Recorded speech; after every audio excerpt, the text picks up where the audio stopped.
પછી 80નું 85 વર્ષ આયુષ્ય થશે? સાહેબજી, આયુષ્યને વધવાનો તો સવાલ જ નથી, પણ પદ્ધતિસર ભોગવે તો જ 80 વર્ષ થાય.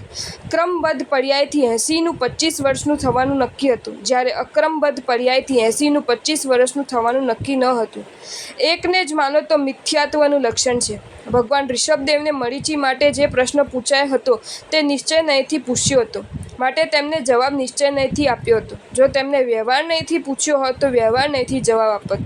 ભગવાન તો કેવલ જ્ઞાની છે, માટે તેઓ બેઉ નહીંથી જાણી શકે, એટલે બેઉ નહીંથી માન્ય પદાર્થોનું સ્વરૂપ કેવલ જ્ઞાની જોઈ શકે. મરીચીના જીવને જો મોક્ષે વહેલા જવું હોય તો કઈ રીતે જવાય, એવો કોઈએ પ્રશ્ન પૂછ્યો હોય તો જો એ જીવ ભૂલ કર્યા વગર જ્ઞાનીએ કયા પ્રમાણે આરાધના સાધના કરે તો પુરુષાર્થથી વહેલો મોક્ષે જાય, એમ કહે. માટે જ્ઞાનીને કયા એંગલથી પૂછે છે તે સમજવું પડે. જેમ અત્યારે કોઈ પૂછે કે આત્માનું મૂળ સ્વરૂપ કેવું, તો કહે શુદ્ધ, અને હાલમાં આત્મા કેવો, તો કહે અશુદ્ધ. તો પછી આ તો ઉલટપુલટ જવાબો થયા, પરંતુ તેમને પૂછો એ રીતે કહે છે, માટે બંનેને સાચા કહેવા પડે.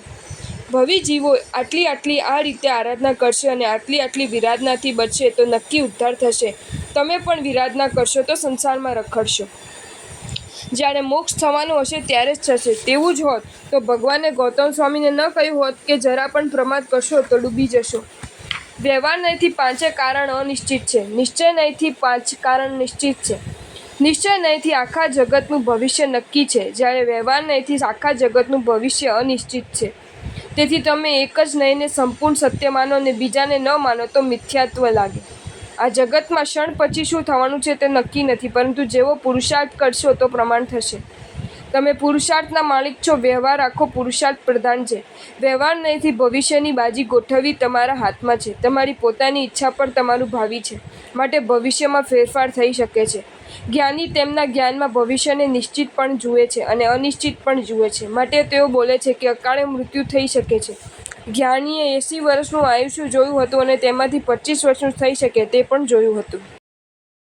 જો તમને આ વિડીયો ગમ્યો હોય તો આ વિડીયોને લાઈક કરો અને મારી ચેનલ જૈન ફેક્ટ્સ એન્ડ સ્ટોરીઝને સબસ્ક્રાઈબ કરો. ધન્યવાદ.